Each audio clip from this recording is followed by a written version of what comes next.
Hi, my name is Vuki Vujasinovic, and this is Uncommon. Uncommon is a production by Neuralle, an agency that helps both brands and talent tell their story. To learn more, just visit neuralle.com. That's Neuralle.com.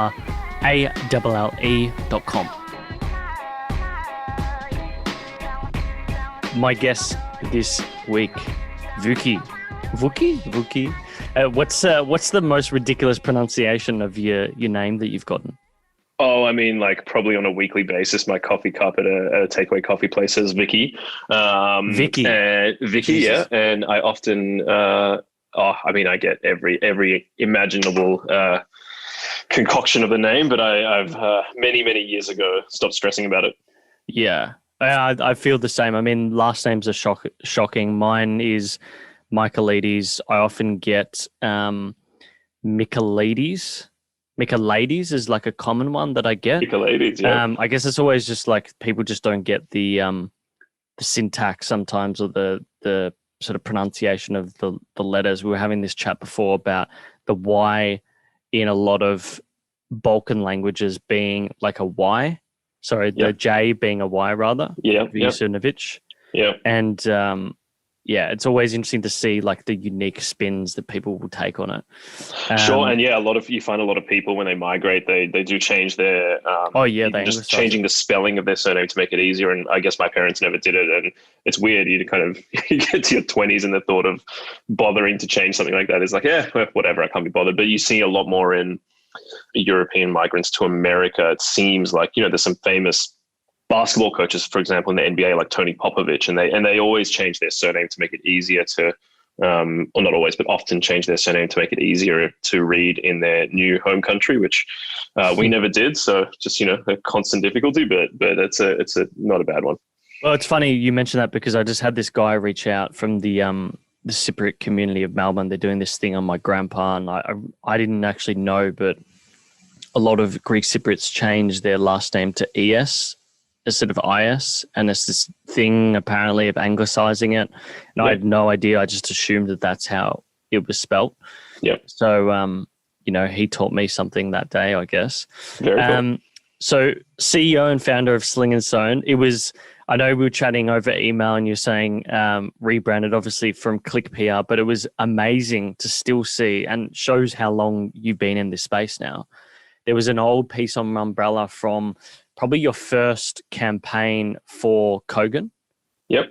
I don't know if you've seen, like, you can remember the video, but it was very. I mean, we were doing a lot. We were doing a lot of poking and prodding of the Goliaths of the industry, especially Jerry Harvey and Harvey Norman. So it might have been something along those lines, but that's definitely how the challenger brand spirit of Sling and Stone got started. Was I got the chance to work with Kogan.com and Ruslan Kogan, and it was a lot of fun, but it was also highly effective. And that joy and that passion was really stoked in those early days, and it's flourished in our current environment. But yeah, we were doing a lot of pretty, like aggressive challenger brand marketing then. It was a lot of fun. Yeah, it's good when you're given remit to do that sort of stuff though. That's the most exciting thing, because like as a naturally cynical, smart-assy person myself, being in the media business, I quite like that. That overt stuff is always quite fun. It is fun. There's always, and even when there's like jokes or kind of fun stuff, there's, as long as if there's a kernel of truth in that, which there often is, then that's when you find it the most effective. But yeah, we had a lot of fun back then. And I did run into Jerry Harvey quite a few years later at an event, and my then fiance, now wife, introduced me to him, and he looked at her and said, "Stay away from him," as a joke. But he definitely respected, he's cut from the same cloth, and he respected the kind of fun we were having. Yeah, he gets it. I think he gets it. Tell me about the earliest memory of your childhood. One of the earliest memories that has stuck with me, I mean, there's silly ones like playing Nintendo with my dad, but putting that, like learning how to ride a bike. But a really interesting early one was my dad moved to Australia with a great job, from Europe, and that job was lost, and it was a really tough time because the country we were from, then Yugoslavia, now Serbia, was going through a pretty horrible war, and we couldn't go back, and so we stayed in Australia, and it was at a time when the government was a bit more welcoming of that situation, so we stayed here.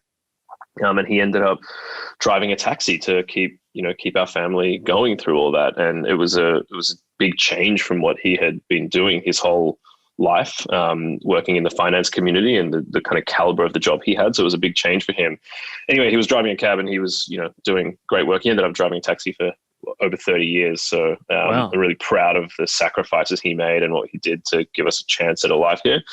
But anyway, what the memory and what I remember is him he was cleaning his taxi one day, and he said, he's like, if you help me clean it, you can keep whatever passengers have dropped in the seats. And it was, coins here and there.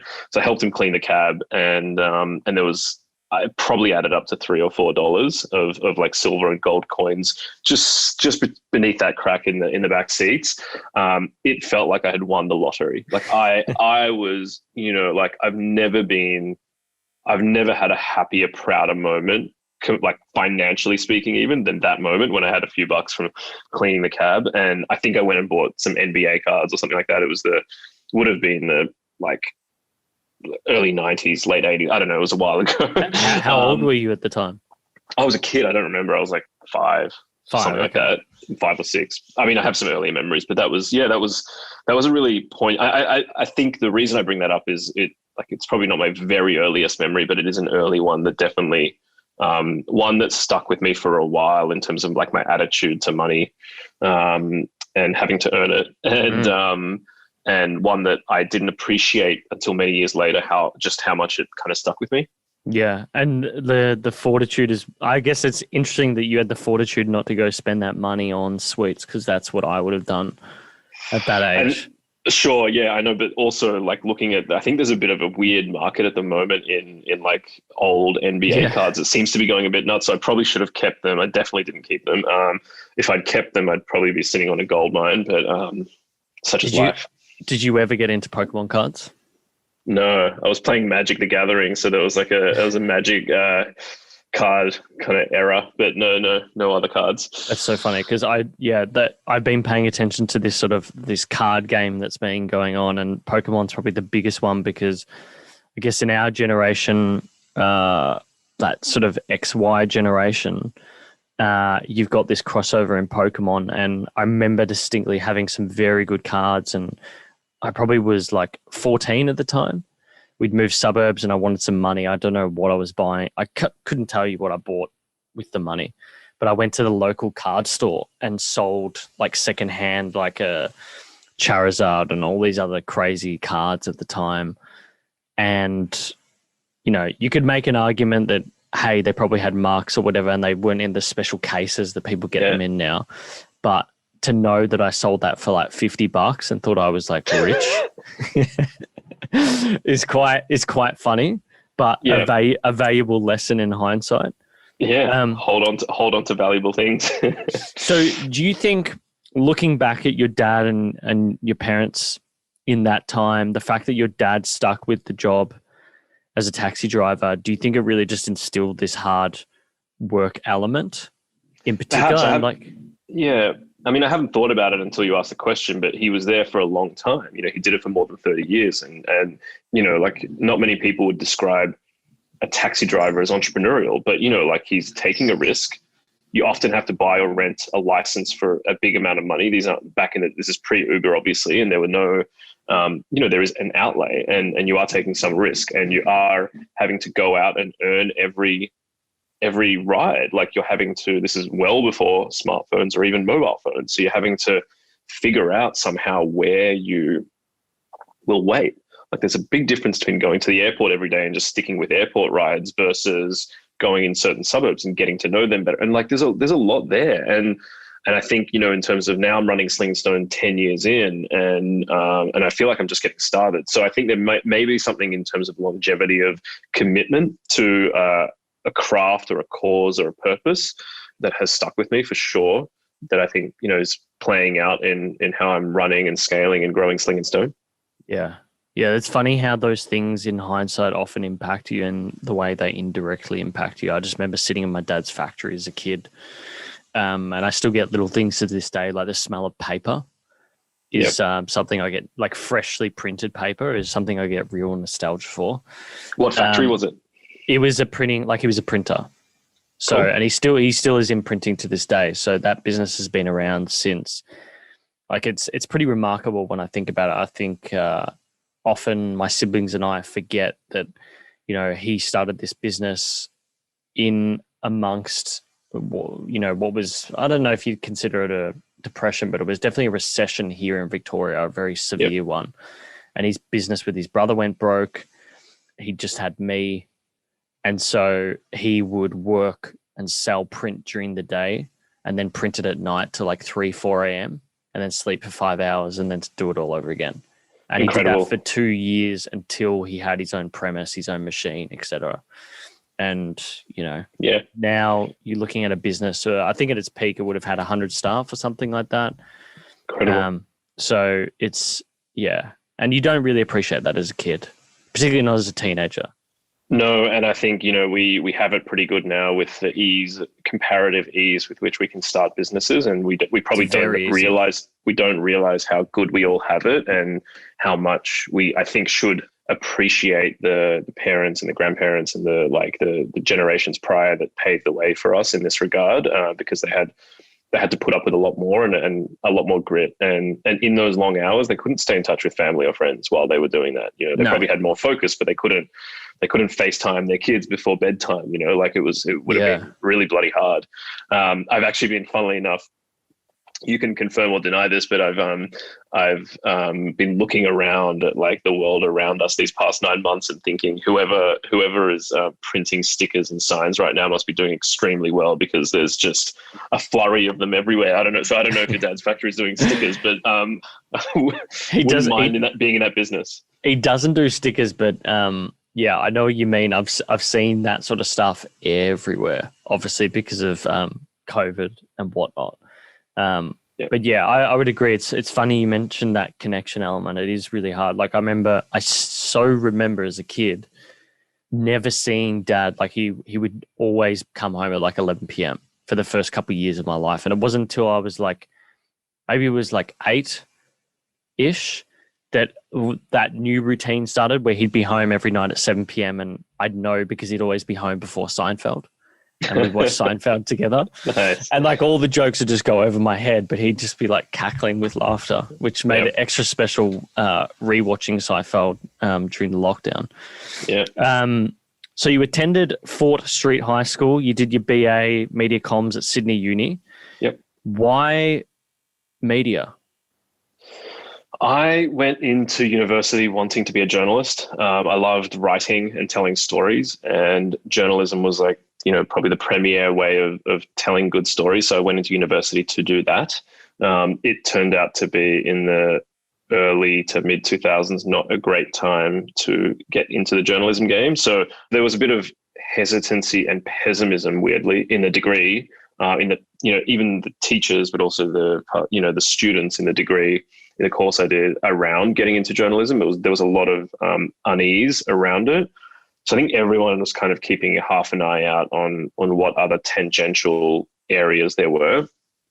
And for me, I always had a bit of a commercial bent, a bit more of a commercial bent than I think you kind of get in journalism, at least for many years, until you start your own media empire or move up the ranks. And that goes back to like, the other day, my mum gave me a box of old things that I'd left at her house. And I found in there, among all the school reports, I found a sheet that said, it was like a quasi invoice, but like a letter from someone that I had apparently made a website for when I was 16. It was like, thank you so much for the website you made for us. It's really good. This is like in the 90s. For an art like company of some sort, please find enclosed your check for $200. Whoa. And I send it around to some friends right now that run web design agencies, and I was like, "Do you think that was underquoting a little bit?" And so, like, I did, little stuff like that. And I had a bit more of a commercial bent than I think I was going to find in journalism. And there was, in my course, it was quite varied, and we had a public relations section of that. And the kind of combination of storytelling along with commercial outcomes and benefits for clients really struck a chord with me. And that, sent me on my journey. Mm-hmm. Yeah, I think if you're going around an environment where you're digging for those coins in the seats of a taxi, I think it's going to have some impact. There's going to be some hustle that is going to drive you in some way. So I know you got your first taste of PR. I think I read a few different articles, but one of them mentioned that you may have even left uni before you finished. But I know you started at PPR, who was a former client of mine years ago. We didn't cross paths. I think I was working for the company in like 2012 or something like that, and you may have already gone by then. But it was a big PR firm at the time, very big, probably the biggest in Australia. I know you then became comms manager at Kogan. I was just curious, when you were working in that space as an employee, what was sort of the most obvious thing or highlight to you that not many people noticed when you were working in the space? So just to clarify one point, yes, I did. I started my almost very close to full-time role. I started out as an intern and then had basically a full-time role while doing university. And I had a PR course at uni in my second to final year, and I was already working at the agency. And for one of the assignments, it was trying to emulate a real world PR scenario. And I had obviously brought in elements of what was working in the real world for one of my actual clients and gotten a really shit mark for the assignment, like a low credit. And I thought 60 something, I saw it the other day, it was like a 63 or 65 or something along those lines. And I saw it and that was this weird moment for me of this kind of divide between academia and the real world and something that is actually working in the real world. And I've taken that direct, stripping confidential information, but use that knowledge and what was really working as kind of the basis of this assignment. So that for me was a pretty pivotal moment. And from that point, honestly, the final year of uni, I didn't go to any lectures or anything. I shifted some things to night classes. This is before anything was online, but I was able to kind of pretty much coast through the final year and work close to full time, 4.5 days a week, and basically not letting any clients on to the fact that I was this uni student who was still finishing uni. They just didn't care. And I was doing, hustling and working hard, and they were happy. So that was the start of my career. And then what I saw, it was the biggest agency in Australia at the time. It was 350 people, I believe, across almost every big city in the country and New Zealand. So it had serious scale. What I saw there at the time that I think others perhaps didn't see, and not just a PPR, but virtually every agency around Australia, I scoured the market and didn't see what I was looking for, which was a lack of focus on certain types of clients. And for me, the most exciting thing was challenger brands, disruptors, innovative tech companies that were shaking up industries. They obviously had technology clients. There were a lot of agencies that had tech teams, but they weren't working on the type of tech disruptor that was starting to come along in the mid to late 2000s and really completely upend industries. They were used to working with big tech companies over many years, and that was kind of a tried and true and tested model in the PR industry, but not these young, up and coming entrepreneurial disruptive companies. So there was no one there doing that kind of work. No one at my agency or any others really cared or wanted to care about working with those types of companies. They were small, they were really small businesses and up and coming, and they just didn't get it. And so that for me was a big thing. And then just the general agency model was agency goes out and wins clients and then assigns people to work on those clients. And that divide for me also was a bit, I thought there was a way to do that a bit better, which is ultimately you want people to care about the clients they represent every single day. But in the traditional model, people have no say in the clients they're on.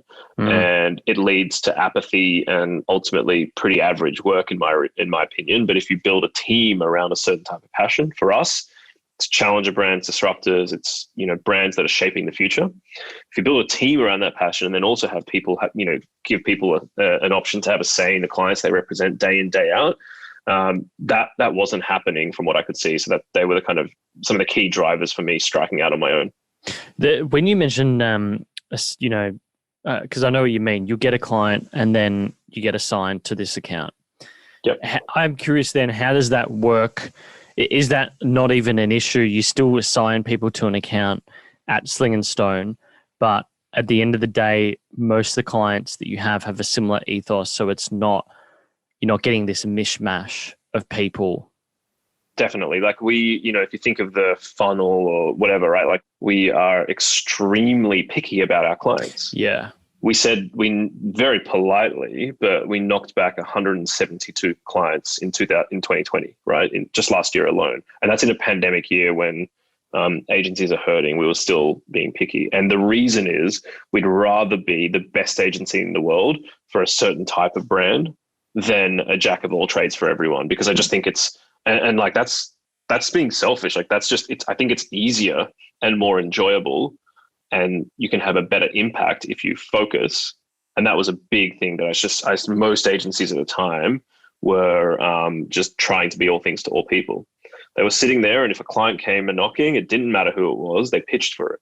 Yeah. And that leads to some good short-term growth. Like we could flick that switch and do that tomorrow at Sling and Stone. But I think the bet I'm making with how we're running and scaling this business is that down the track, you're in a worse spot if you take that path. Yeah, it doesn't lead to a business that is as scalable as your processes and whatnot become convoluted because you're just trying to be things to all people. Yeah. And I've had this process in the last year with a smaller agency. Like I would be what you were in your second year of the PR firm. So it's very, very early days. And there was a brilliant quote, Dan Monheit from Hard Hat Agency, probably one of the big independents that I really respect. When I honestly look at the industry, the people that I like the most, or the agencies I like the most, is Sling and Stone, Hard Hat, and probably Alex Wood Dalton as sort of an independent creative. They're the ones that we internally look up to. And that's awesome. And Dan is a very good friend of mine, so very good to hear that. And also we go on the cycling Kogan together. account. Yeah, works on Kogan, good friends with them, and we're going on a cycling trip together in a couple of weeks if the borders open up. So yeah, good mate, and massively respect what he does. He gave me, I try and catch up with Dan regularly enough, or my partner and I will catch up with him and his partner B and Dan, and he gave me this quote ages ago. He calls it the 5 A's. I don't know if you've heard this. I haven't before. heard this one. So it's anything for anyone, anywhere, anytime, at any price. And that is a problem that he's like, in the first 6 or 7 years, that's what was happening to them. They were just doing anything. And they do it for anyone at any price. Like they do web design, they do social, they do media. And so I found in the last year that we've stripped out anything. So we've really honed in on what it is that we offer. We've stripped out anywhere, anytime, at any price. We've stripped all that out. The thing that I'm now struggling with is anyone. And so, I was curious, how did you as a firm, I know it seems in hindsight really easy to identify it. You realize that you developed or honed in on this idea of challenger brands. And we could make an argument internally that those are the sort of companies that we like. But there's also something different about the way we do business versus the way that Sling and Stone does business. And so we still get a lot of inbound queries, but more and more I'm trying to get to that position of saying no to people. And actually, when I was doing your research this week, because I had 20 sales meetings the last 2 weeks in a row. And it's just untenable. It is nice, but the proposals that I have to create are it's untenable. I don't know how I can my strategist can't keep up with it.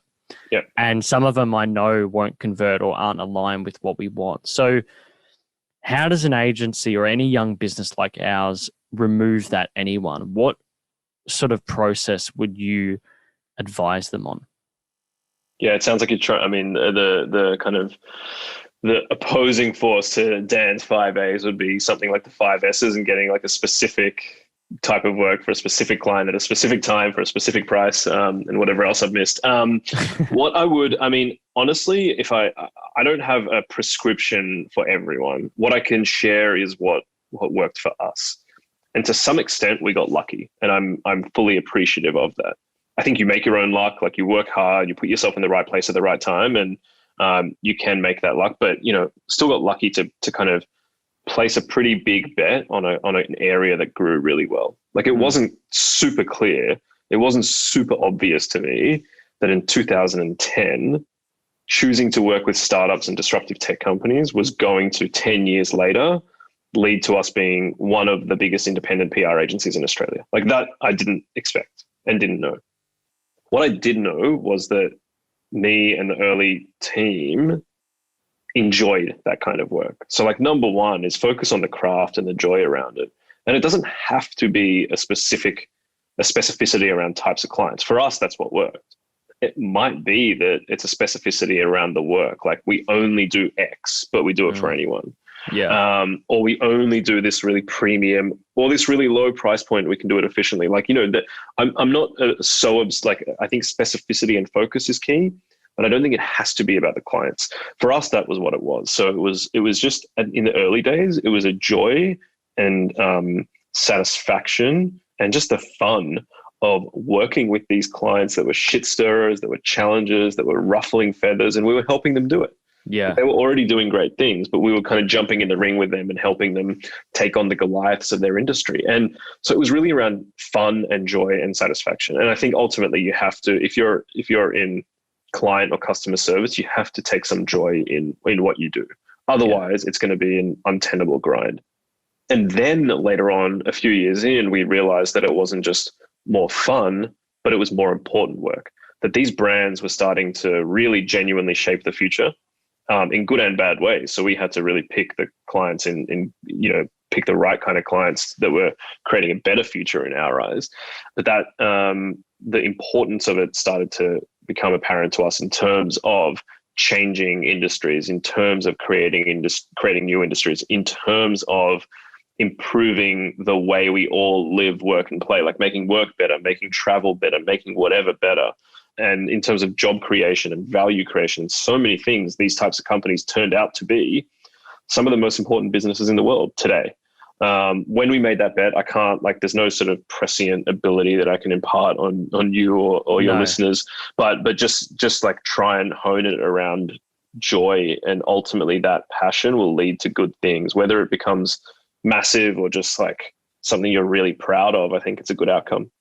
Yeah. And I think we're getting there. I think for me, over the last fortnight in particular, I've started more and more as we get into this space, noticing what it is. And if you apply the word challenger, it's not marketing, maybe it's mediums, but I've noticed that the things that we really excel at are certain areas, whether it's really challenging messages just naturally as a shit stirrer myself, or the fact that we do a lot. I'm noticing in the creative space the increasing use of talent. And because of that, we've really gone deep on talent management and influencer marketing.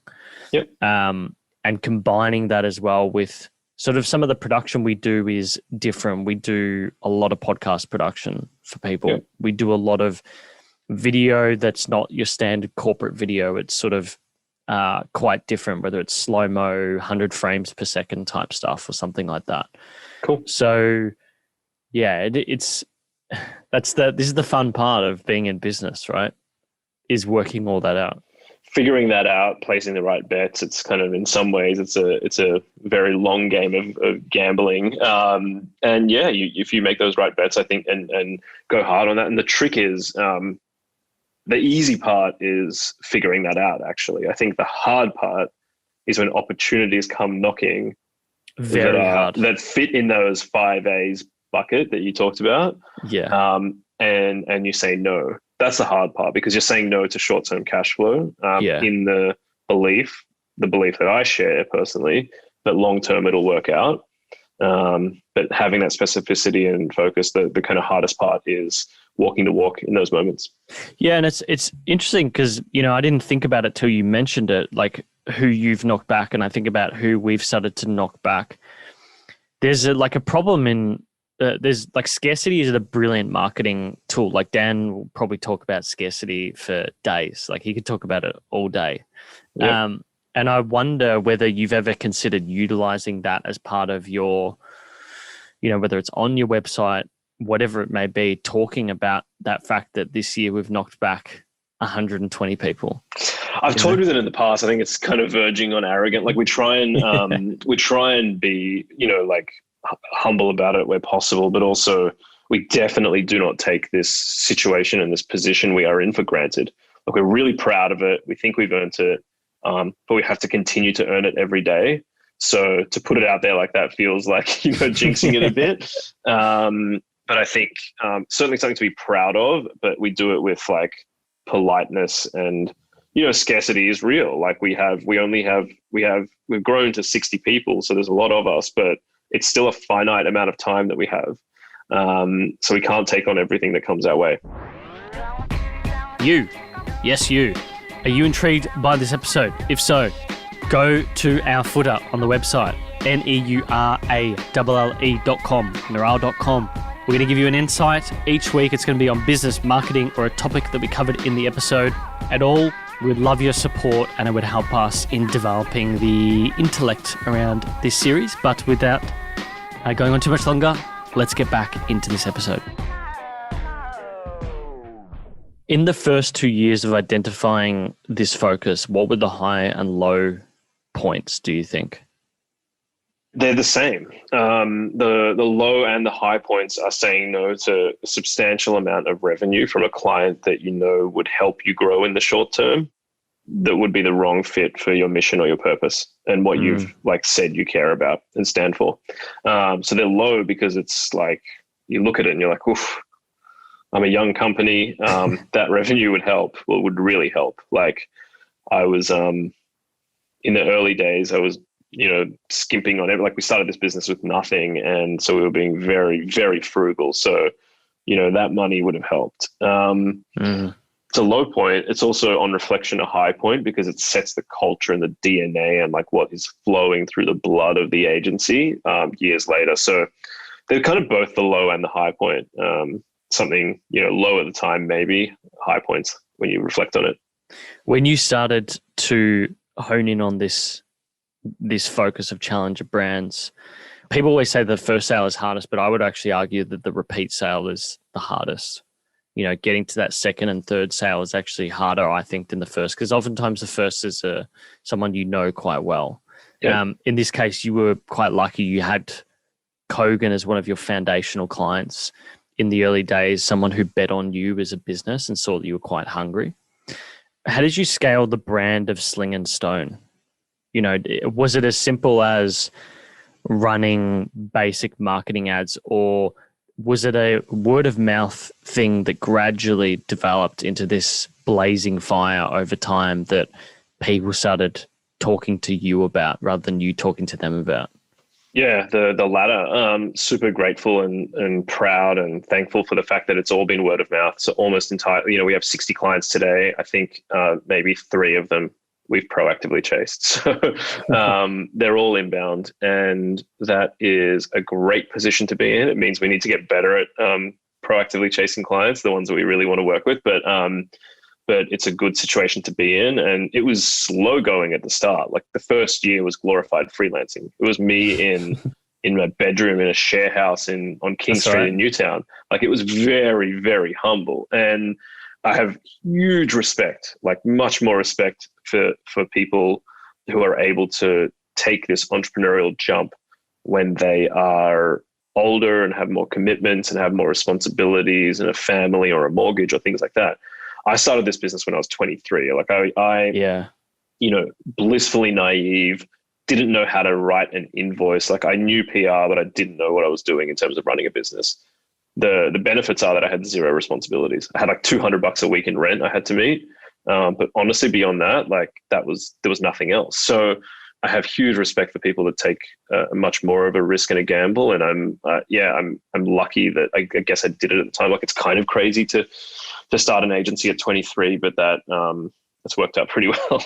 Yeah, I think those early days are when you get the results down a long way down the track. And I guess for you, you probably would have had those moments over the years. I mean, there was an interesting quote that you had where, the size and the growth and the scale of the business or the speed of it would have really hit you when, you started walking past meeting rooms and you'd see people in meetings without you. And I love that shit too. I love knowing that like a staff member has organized something away from me and I don't even have to think about it and it's just done. There's something there's something very rewarding about that. 100%. I think a lot of people when they're starting and scaling businesses look at that, have that moment. Everyone has that moment and they look at it and you kind of in that moment make a pretty key decision in your mind, which is, am I going to get annoyed about that and think, oh, why are they doing that without me? Or am I going to be happy about that? I instinctively chose the latter. And I've since then, and that was many, many years ago, but I've now very deliberately continued to choose the latter in terms of empowering and enabling the team to be entrepreneurial. Yes, people should set guidelines or boundaries or even better principles behind how to make great decisions or the right decisions. But ultimately, you need people to feel accountability and ownership and autonomy to some extent. I think the business people and the entrepreneurs that have those moments and their instinctive reaction and then their following actions are, oh, that I should be in that room. It's a different type of business. It's not me. And I think it can work. There are micromanaging CEOs who are phenomenal, but it's bloody hard and it's rarer, I think, to succeed at that, to scale and succeed in that way. It seems like then the lever, apart from selecting the right type of client for you, was selecting the right type of people to work with you. Particularly in this business, it's a people business. Yep. I think we've only got two full-time staff, and the rest are sort of freelance specialists. And if I think about it, we are incredibly lucky with who we selected as individuals. And I think some of it was intuitive at the time, but we really wanted to select people who were passionate more than having certain skill sets. So yes, they may have the basic skill sets required, but our producer was actually a guy who was a fan of the show and reached out and seemed just genuinely passionate. Now he runs everything, from an operational point of view, obviously with our creative director looking over it. And I guess I'm curious, how have you looked to implement that in the way that you hire? Are you still involved in a lot of hiring? Some hiring, but I also trust my team to hire the right people. It's a tricky one, right? Because and I would say it's not just your first two hires, your next 5 or 6 or 7 will also, you will see the effects of that in 5 or 10 years time. Yeah. The decisions you make now matter so much more than it seems in the moment. And you obviously understand that, but I think it's something important to think about in these moments. People tend to scare away from structure and processes, especially in creative businesses like ours. Some people hear process and kind of, it sends a shiver down their spine. But if you can create systems and structures for the repeatable, boring stuff, you can open up people's availability for creativity and strategic thinking. And where possible, including in a hiring process, we get really diligent and organized and structured around certain aspects of it. And I think the most important thing is you need to hire people that can add to your culture. The risk is people hire people similar to them and you can end up with this monoculture of everyone being kind of the same. And that's actually not what you want. You don't want people who are the same. You want people who can row in the same direction and do it, collaboratively and well, but you want different kinds of people who add to your culture. And that's the really important thing, I think, to get right. Speaking of monocultures, I mean, before we were talking about the old operational models of former or big agencies, rather, I think it's been very interesting reading Mumbrella and the impacts on the industry. And I think I wonder from this year how many new independent firms will flourish, because you think of look at CHE Proximity, and the CEO and the creative director have basically split to form probably what will probably become one of the bigger independent agencies in years to come. And I wonder how much of that is going to have an impact on the industry. But, a lot of former big agency workers always comment about how they realize how restrictive, you've mentioned hamster wheels of laborious processes, hierarchical structures, outdated technologies. How do you prevent that at Sling and Stone? Constantly reminding yourself of how bad it can be in the wrong environment. So sometimes it's a matter of, you're hiring someone from the old school parts of the industry, and they come into Sling and Stone and things that you take for granted. I mean, even like this is really bread and butter stuff. But last year we hired someone who came in and was like, "Oh, I'm so glad you give us laptops instead of desktop computers." And I looked at them and thought, like, what do you mean? Like, where were you given a desktop computer recently? They're like, "Oh, last year at my agency." Wow. And, like there's things like that, right? That you take for granted. So sometimes it's just reminding yourself through outsiders coming in. But you have to constantly pay attention to it. You have to agitate and put pressure on it and not get comfortable.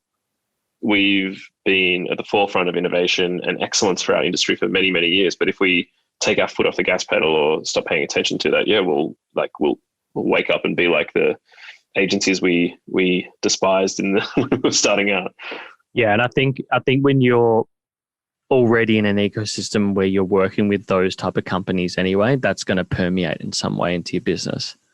Yeah, the entrepreneurial spirit of our clients rubs off on us every single day. Like, I don't think we expanded in 2017 to New Zealand, 2018 to America. And I don't think we would have done that if we didn't have the types of clients we have.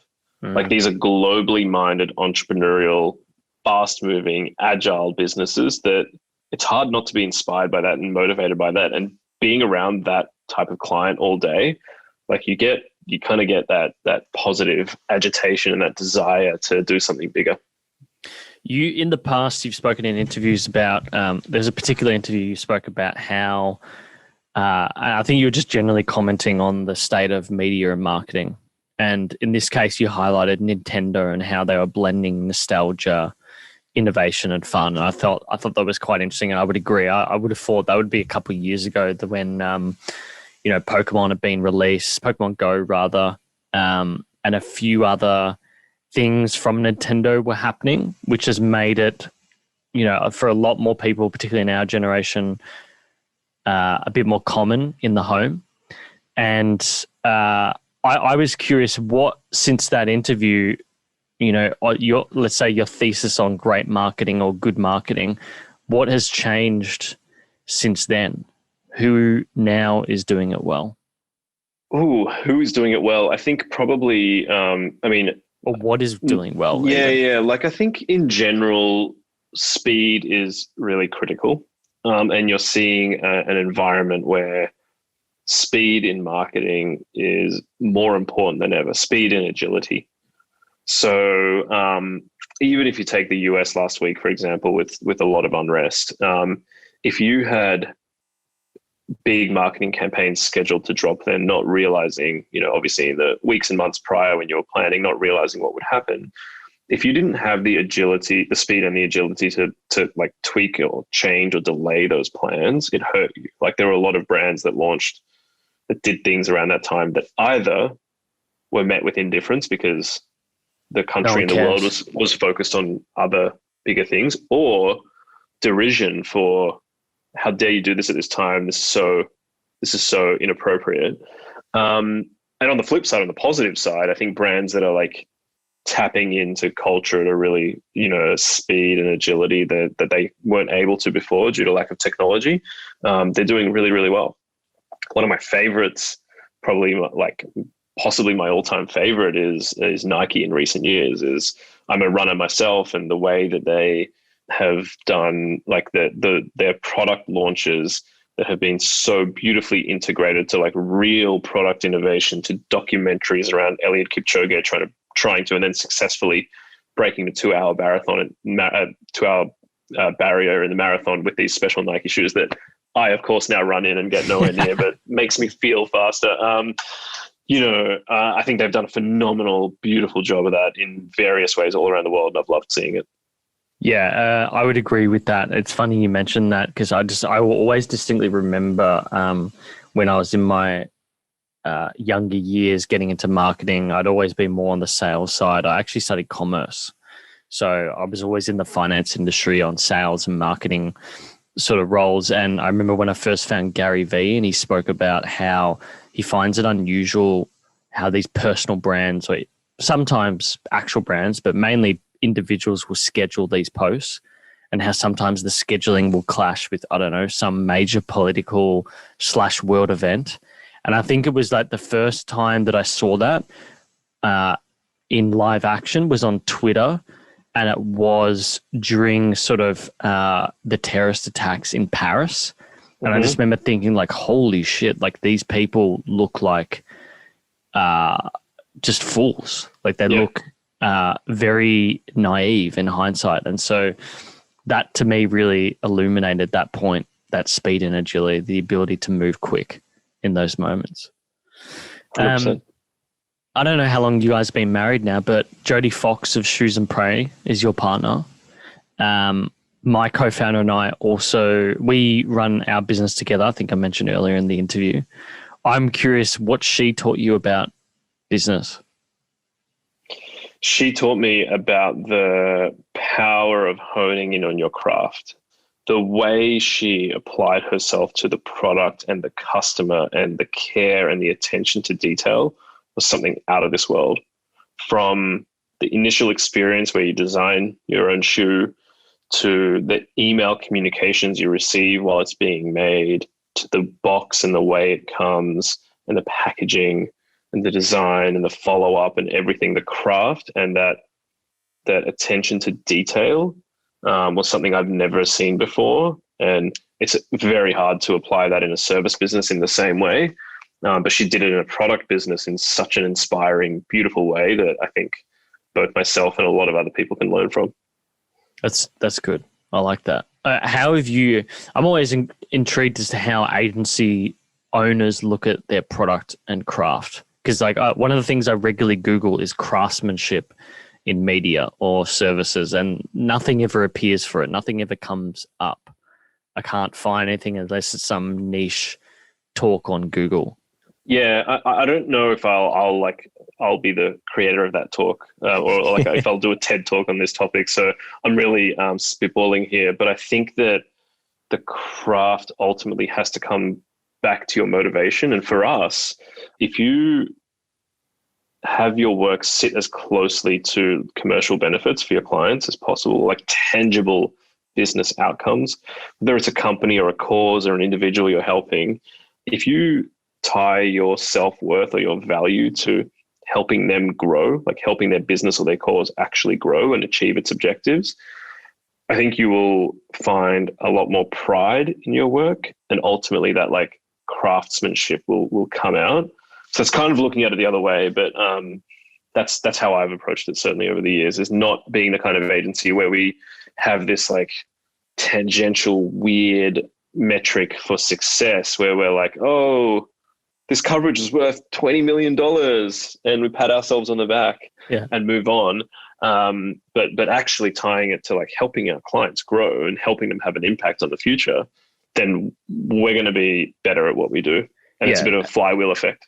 Tying it to an actual result, which is a very, like, that's a common thing that a lot of, like I was in a sales meeting on Monday where even that was commented on by this business. And that's always a hard thing, is like matching what they want as actual tangible business outcomes versus what the industry has as standard for measuring performance is always fun. Attribution is always fun. Attribution is hard, but also the attitude, just quickly, like the attitude to that, the hard thing about it is you have to live and die by it. And like you'll be like there's sad surprise moments where you told a beautiful story and you think it moved the needle and you're really proud of it.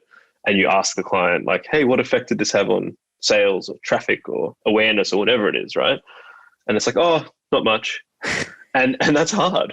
but you learn from that, right? Like you really learn from that. I've noticed there's a lot of talking points that you get in these interviews. There's always something about innovation, always. Or recently there's been, of course, the discussion around the 10 years. I'm curious, in all these interviews that you have done, what's a question that you wish that you were asked, or that you wish that people would talk to you about? I don't know. Ask me about like triathlons and cycling. That's what I love talking about. I don't know. I might come back to you on that. I'm not sure off the top of my head what I wish people asked. It's a really good question. Out of interest on that, because I know that puts you and Dan in the same camp. Like, what is fulfilling my request? What is it about those things in particular? Do you guys? There's obviously the competitive component. There's the performance component. Do you guys like actively watch marathons and triathlons and stuff like that? I do, because I'm weird. I don't know if he does. And for the record, yes, we're competitive, and yes, I beat him at the last triathlon we did together. I think it's really just about like the meditative aspect of it for me. For like endurance training, is you're out there, and I love meditation, and they're a client, but like I use Calm as an app, and it's great. And I love the guided and learn education around meditation that I get to experience. But ultimate meditation for me is like being out on the road for hours and hours. And I find that super calming and relaxing. And that's my main driver, is that. Interesting. Yeah, I'd probably agree with that. That is a strong component, the amount of time that goes past. All right, let's jump into some rapid fire questions to finish things off. During COVID, I mean, I guess you're in Sydney, right? So you guys didn't really have any lockdown. I've been asking.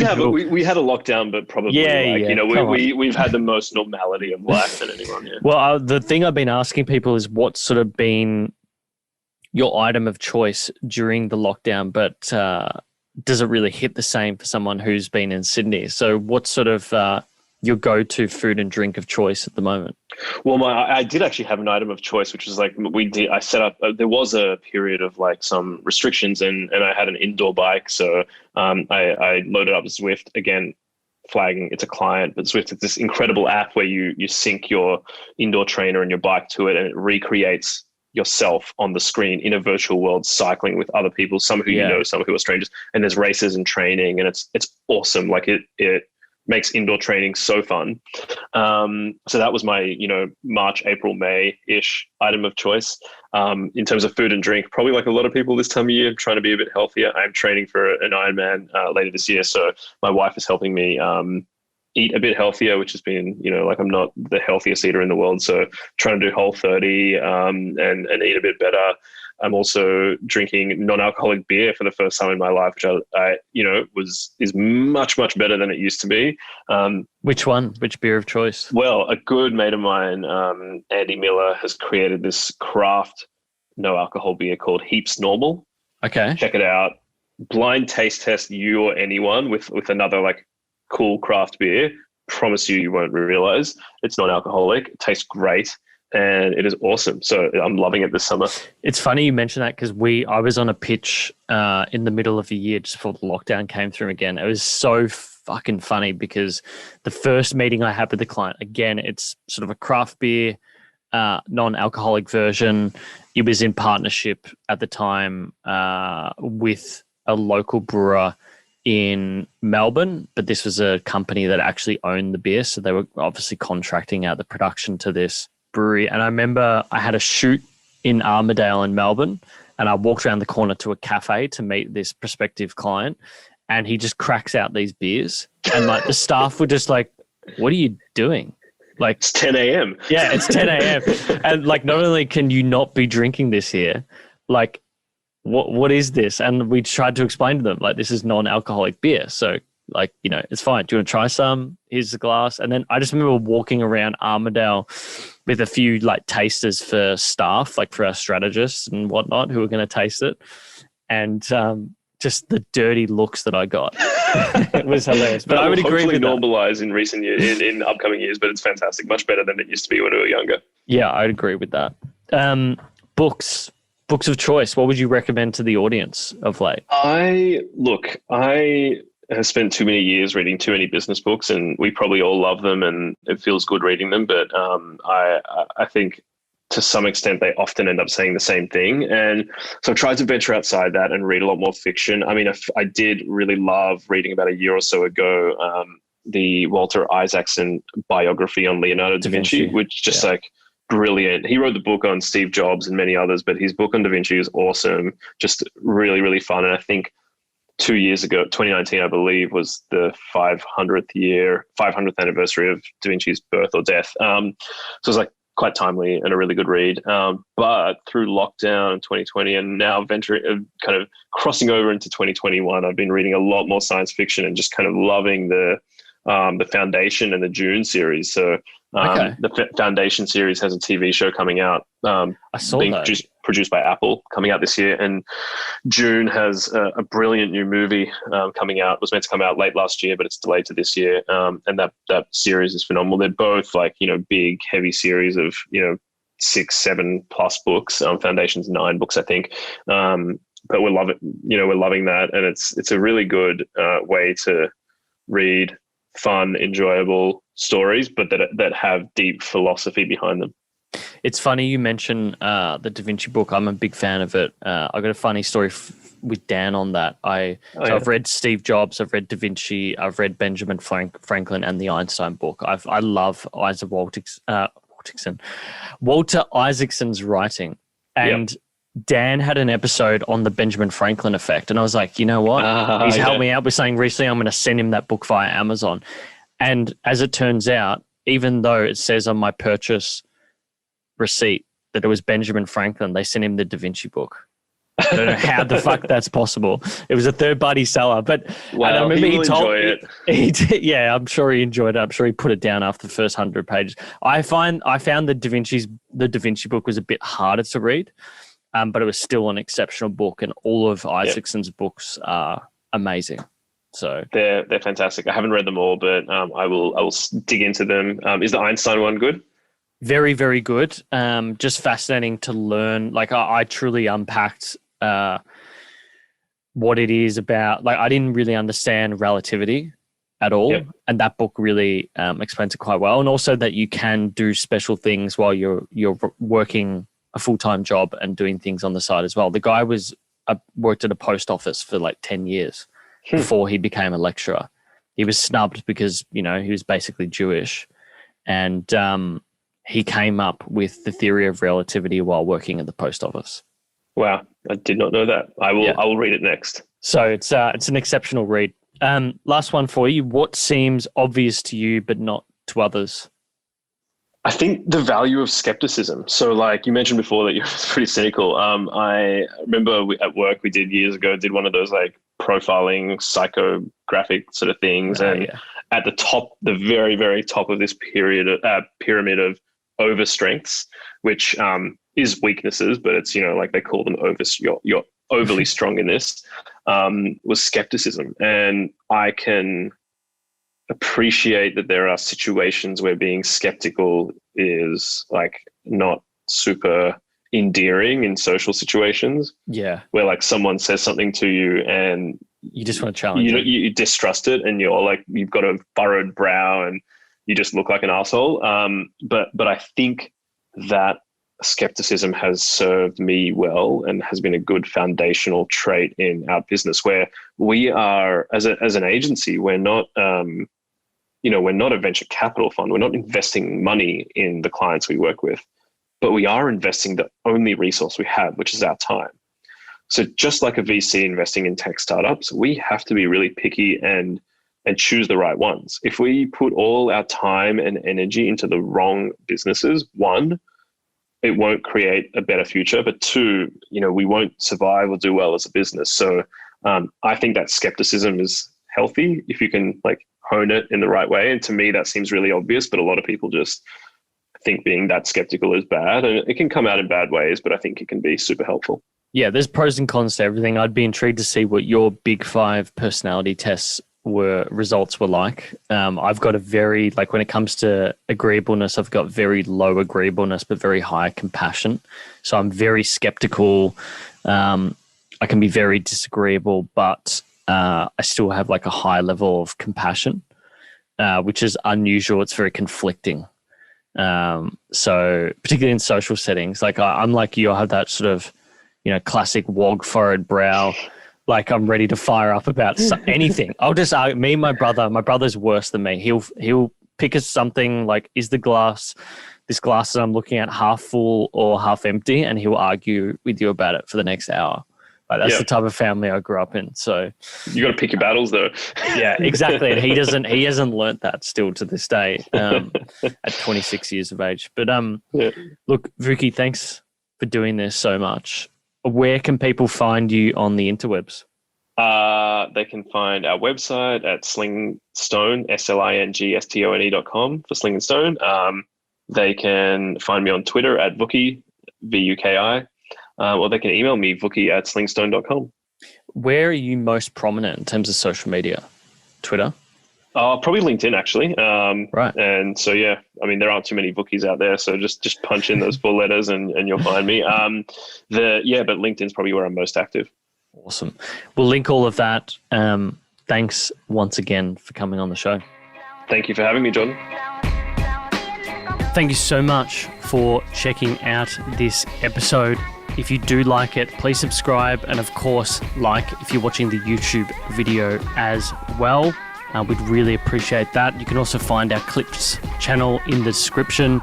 For audio, if you're not already listening, you can search Uncommon on Pocket Cast, Spotify, and Apple Podcasts quite easily. For video, if you're not watching, you can search Uncommon on YouTube. And for behind the scenes takes and clips on social media, then definitely check out @uncommon_show on Instagram. But otherwise, look, thanks so much for tuning in. And until next time, thanks for listening.